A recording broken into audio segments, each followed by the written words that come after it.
What if I told you that in the archives of a modern state, there is still registered property belonging to a man who left this world 1,500 years ago? He did not simply buy a well, he exchanged his entire earthly fortune for one brief phrase from the prophet about a spring in paradise. This is the story of Uthman ibn Affan, whose act proved more durable than great empires and more lasting than the water itself in the Arabian desert. Chapter 1. The Well That Changed Everything. Imagine a city where thirst kills more slowly than poison, but more surely than a sword. Medina, the 7th century. A city that had received thousands of refugees who had left everything they owned in Mecca for the sake of their faith. They arrived empty-handed, with faces burned by the sun and a single desire: to survive. But Medina did not welcome them with bread or open arms. It welcomed them with bitter water. Almost every well in the surrounding area held water that was impossible to drink without revulsion. Salty, thick, leaving on the tongue the taste of earth and disappointment.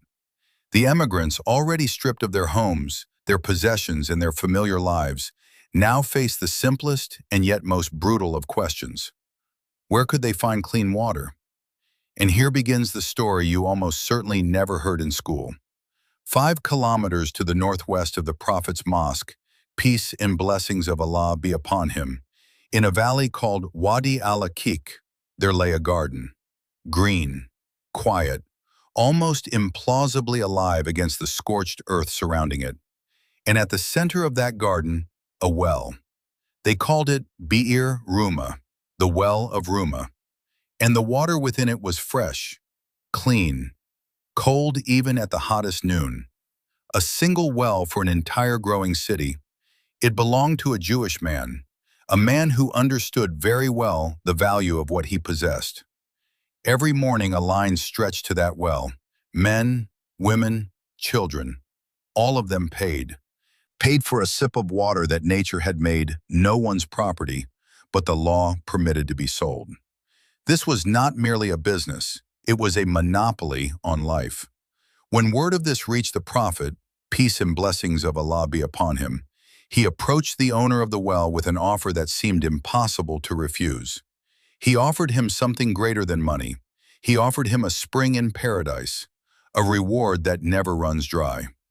The Jewish man refused. He said what every person says when earthly calculations prevail over everything else. My family lives only from this well. He can be understood. He cannot be condemned too harshly. But this very refusal set in motion a chain of events that would transform one man into a legend and one well into a symbol that outlasted 14 centuries.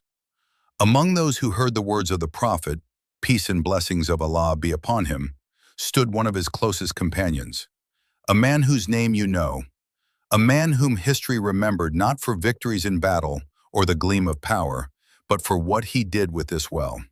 His name was Uthman. And what happened next will overturn everything you thought you knew about generosity, about faith, and about what it truly means to own something. Chapter 2. The Man Who Bought What Cannot Be Bought. Uthman ibn Affan was not a man who hesitated. When the Prophet, peace and blessings of Allah be upon him, spoke his words about the spring in paradise, most of those present felt a sharp pang in their hearts.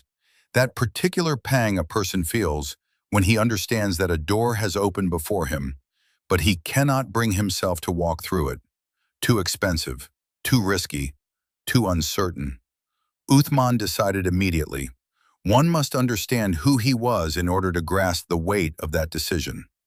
Uthman ibn Affan came from the clan of the Umayyads, one of the most influential and prosperous families in Mecca. He was a merchant who traded in cloth, a man with flawless instincts for deals, who knew how to count every dirham and see opportunity where others saw only risk. His wealth had not come to him by chance. He had built it over years, painstakingly, transaction by transaction. And yet this man, accustomed to weighing every investment, stepped forward without a moment's hesitation. He went to the owner of the Well of Ruma with a simple intention: to buy it outright, immediately, at whatever reasonable price. The Jewish man refused again. But here begins the part of the story that reveals something important about the nature of negotiation and the nature of human beings. The owner of the well was no fool. He understood that before him stood a wealthy and motivated buyer. And he understood something else. As long as the well remained his, so did the power. To sell it outright meant losing everything at once. But half, that was a different matter. They arrived at a transaction that by modern standards would seem almost absurd. Uthman purchased half the well, not half the water, not half the income, half the days. One day the well belonged to Uthman, and on that day the water was free for all Muslims. The next day the well reverted to the Jewish man, and once again, payment was required. Picture this scene. Early morning in Medina, the air not yet scorched, but already carrying the promise of the day's heat. The dusty road to the garden in Wadi al-Aqiq, and two different kinds of lines, one on Uthman's day, another on the Jewish man's day. On Uthman's days, people came with jugs, filled them to the brim, took as much as they could carry. They filled everything that could be filled, because tomorrow, payment would be required again. The Jewish man watched as his income evaporated. The mathematics were merciless. When water is free every other day, no one spends money on the paid day. They simply wait for the next free one. The people of Medina quickly understood how the system worked and lined up on Uthman's days, drawing enough to last 2 full days. The Jewish man's revenue from water sales swiftly approached nothing. Very little time passed before the owner of the well understood that he was holding half of something that was rapidly losing all meaning. His source of income had become a burden. The paid day was of no use to anyone because the free day was always just around the corner. The Jewish man came to Uthman himself. And here occurs something that invites reflection on the nature of this transaction from its very beginning. Was it an unexpected stroke of luck? Was it a calculated strategy by a man raised among merchants, able to see several moves ahead? Or was it something else entirely, that particular state in which a person acts with such sincerity of intention that circumstances arrange themselves in his favor of their own accord? There is no definitive answer, but there is a fact. Uthman purchased the Well of Rum in full, all its days, all its water, all its garden. The total sum he paid came to 35,000 dirhams. By the standards of that era, this was a fortune. Not merely a large sum, this was money enough to sustain a life for many years, to trade with, to build with, to provide for a family across generations. Uthman gave it all for water. For water he had no intention of selling. The well passed entirely into his possession. The garden in Wadi al-Aqiq, that green, quiet point on the map of scorched earth, that single place in the outskirts of Medina where the water was fresh and cold, all of it now belonged to one man. And it was precisely at this moment that the Prophet, peace and blessings of Allah be upon him, turned to him with a proposal that, at its core, was a request to do something no logic of prophet could explain. Give it to everyone. Chapter 3. A gift beyond all explanation. 35,000 dirhams. Pause on that figure for a moment. Not merely a number. This was the product of years of labor, hundreds of transactions, thousands of kilometers of trade routes, sleepless nights with beads and counting stones. This was not simply capital, it was a portion of a life, compressed into metal. And Uthman had just spent all of it on a well. When the Prophet, peace and blessings of Allah be upon him, asked him to give the well as a gift to the entire community, a perfectly logical question might have hung in the air. What in return? What compensation? What guarantee? Any reasonable merchant who had just surrendered newly purchased property worth 35,000 dirhams would have had every right to ask. Uthman did not ask. He gave the Well of Rum as waqf, an inalienable charitable endowment. This is a precise legal form that Islamic law developed with remarkable exactness. Property given as waqf no longer belongs to anyone. It cannot be sold, cannot be mortgaged, cannot be inherited, cannot be reclaimed. It belongs to everyone, which means it belongs to no one in particular forever. Uthman voluntarily erased himself from the equation. Imagine this moment physically. Medina, the midday heat, the smell of warm clay and dust. The garden in Wadi al-Aqiq, the rustle of palm trees, the barely perceptible movement of air above the surface of the water in the well. The silence that exists only in gardens. And a man standing at the edge of that well, pronouncing words after which nothing can ever be taken back. I give it away, just like that, to everyone, forever. The people of Medina did not immediately understand what had happened. People rarely understand in the moment when they are witnessing something irreversibly great.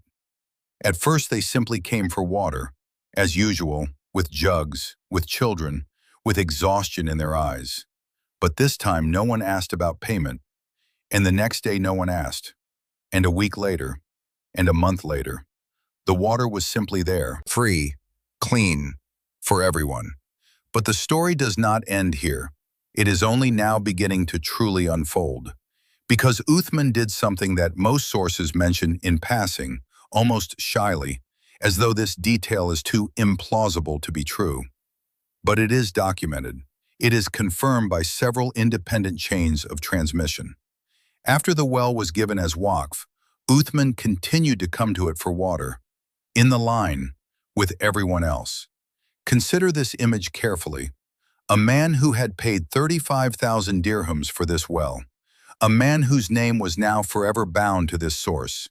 A man who could, with every moral right, approach first, draw his water out of turn, or at the very least receive a filled jug from someone's hands as a gesture of respect. This man stood in the common line. No special position, no privileged access, no unspoken understanding that he, of all people, was entitled to a little more than the rest. He was one among all. This so profoundly contradicts human nature that the mind refuses to accept it as ordinary. We live in a world where people affix plaques with their names to park benches they have donated, where benefactors demand their names be carved in stone above the entrance to buildings they constructed for others, where charity almost always contains an invisible line of fine print, and that line reads, "Don't forget who made this happen." Uthman removed that line. He stood in the queue, waited his turn, drew water for his household exactly as any resident of Medina drew it, as a man with no special claim to this well whatsoever. And it is precisely in this detail, not in the sum of 35,000 dirhams, not in the legal act of the waqf, not in the Prophet's praise, peace and blessings of Allah be upon him. Precisely in this detail, something is hidden that makes the breath catch in the throat. Because to truly give something is not simply to hand over the paperwork. To truly give is to forget you ever owned it. Uthman forgot, or acted as though he had forgotten. Or, and this is the most terrible and most beautiful version of all, he never thought of the well as belonging to him in the first place. He thought of himself simply as a courier who had delivered water from the earth to the people. But while Medina drank clean water and asked no unnecessary questions, somewhere in an invisible dimension, something was already beginning to form, of which none of the living yet knew anything. The promise spoken beside this well had begun to take shape. Chapter 4. The Price of Water and the Price of Faith. There are things that cannot be measured in dirhams, but people always try. To understand what was happening in Medina in those years, one must feel the scale of events not with the mind, but with the skin. The city was changing with extraordinary speed, the way cities change only in moments of historical rupture, when the old order of things collapses and the new has not yet hardened into familiar forms. Every week, new emigrants arrived in Medina from Mecca. People who had abandoned their homes, their trade, their connections, everything they had built, for the sake of one idea, one faith, one man they called the messenger of God. They arrived empty-handed, and the first thing they needed was water. Not food, not shelter, not money. In the conditions of the Arabian climate, where the daytime heat turns every road into an ordeal, where dehydration sets in faster than hunger, water was the first and most pressing question of survival. And water, before Uthman's act, was a commodity for which one had to pay. Consider this paradox. These people had left everything for their faith. They had come to a city that was meant to be their new home, their refuge, the place where their faith would be protected. And in that city, in that new home, they were required to pay for every sip of water to a man who neither shared their faith nor had any intention of doing so. This was not cruelty, it was simply economics. But economics layered over a spiritual trial becomes something greater than economics alone. The Well of Rum in this context was not merely a source of water, it was a symbol of dependence, a symbol of the fact that even in their own city, even among their own people, the emigrants were not truly free, because the most basic element of their existence depended on the goodwill and the pricing of a stranger. This is precisely why Uthman's act carried a significance far exceeding simple charity. He did not merely buy a well, he severed that dependence. But here the story takes an unexpected turn that is rarely spoken aloud. Uthman ibn Affan was wealthy, enormously wealthy. Wealth of this magnitude in medieval society never exists in a vacuum. It is always surrounded by relationships, obligations, expectations. Around a prosperous man, there always forms an invisible ecosystem of people who count on his generosity, who petition him, who hint at old ties in future needs. 35,000 dirhams were not abstract money. They were money that someone was waiting for, money against which calculations had been made, plans drawn up, expectations built. Uthman spent them on a well, and then gave the well away for free. This meant he received nothing in return in any material sense. Absolutely nothing. No income, no property, no influence which ordinarily accompanies ownership of a resource. He invested 35,000 dirhams and received in return nothing. From the perspective of any ledger of trade, this was a catastrophic deal. And yet, among scholars of early Islamic history, there is still no consensus as to whether this act of Uthman's generosity was singular in its kind or part of a broader pattern of his philanthropy. Because this was neither the first nor the last time he did something of this nature. Uthman outfitted military expeditions at his own expense. Uthman financed the expansion of the Prophet's mosque. Peace and blessings of Allah be upon him. Uthman distributed money during years of famine with such open-handedness that contemporaries lost track of how much he had actually spent. A question arises that gives no peace. Where does such generosity come from? Not a single instance, but systematic, repeated, built into a person's character as a permanent trait. Is it upbringing? Is it a calculation of heavenly reward, strong enough to outweigh earthly logic? Is it a particular constitution of soul in which money genuinely carries none of the weight others assign to it? No source gives a direct answer, but there is one moment that illuminates this question indirectly. When the Prophet, peace and blessings of Allah be upon him, announced the opportunity to purchase the Well of Rum in exchange for a spring in paradise, Uthman responded first, not after reflection, not after consultation, not after weighing the pros and cons on the scales of his merchant's experience. Immediately. That single word, immediately, speaks more than any psychological analysis ever could. Because immediacy of response means the decision had been made before the question was even asked. Somewhere deep within himself, Uthman already knew the answer. He was simply waiting for the right question to appear. And the question appeared. The garden in Wadi al-Aqiq rustled with its palm trees. The water in the Well of Rum remained as cold and fresh as it had always been. Medina drank without paying, But above all of this, something was already hovering that no one yet could see. The words spoken beside this well, the words about a spring in paradise, had not dissolved into the air of the Arabian desert. They had been heard. And somewhere, on that side of reality which cannot be touched with human hands, but which can be felt in moments of particular stillness, something had begun to move toward the man standing in the waterline of the well he himself had bought. Chapter 5. When Heaven Answers. There are moments in history when the earthly and the heavenly intersect so plainly that even the most hardened skeptic is forced to pause and reflect. That moment came at the Well of Rum. But before speaking of the heavenly answer, one must understand what was happening on earth. Because the story of Uthman and the well unfolded not in the silence of pious contemplation. It unfolded in a real city, with real people, with real contradictions and real tension.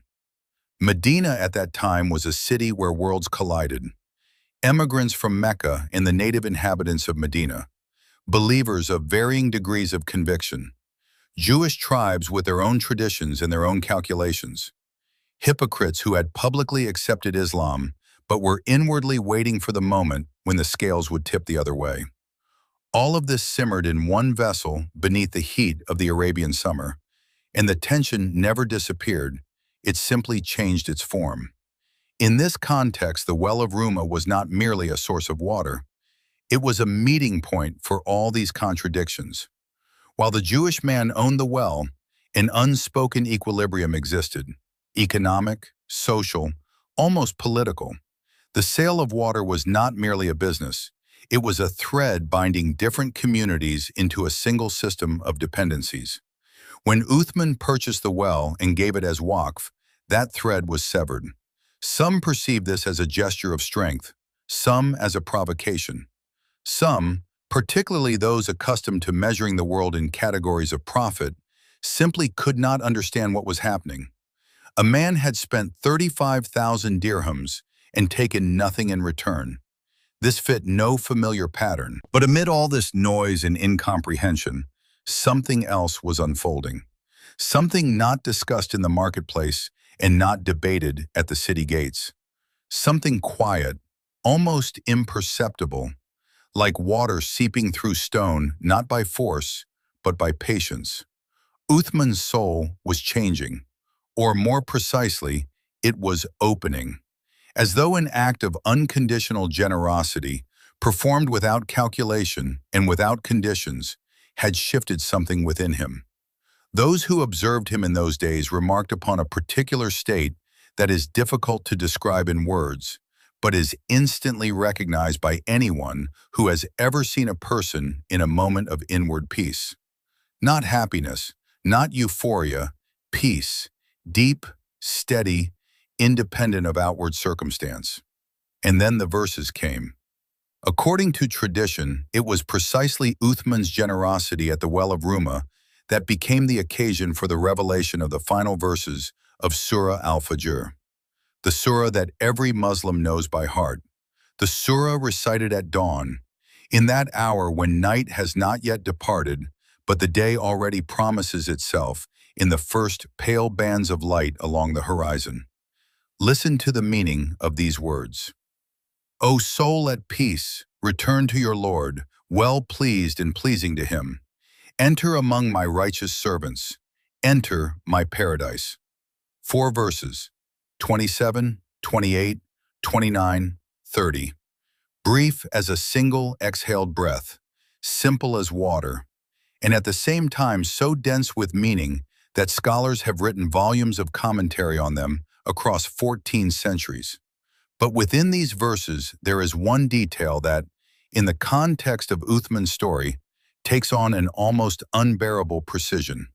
The word with which the address begins, an-nafs al-mutma'ina, the soul that has found peace. Not the righteous soul, not the sinless soul, not the soul that has performed great feats, the soul at peace. The soul that has found its footing within itself and no longer sways beneath the blows of the outward world. It was precisely this state, the state of inward peace, that was observed in Uthman by those who knew him in those days. He did not boast. He did not remind. He did not wait for gratitude. He simply stood in the waterline of the well he himself had bought and given away.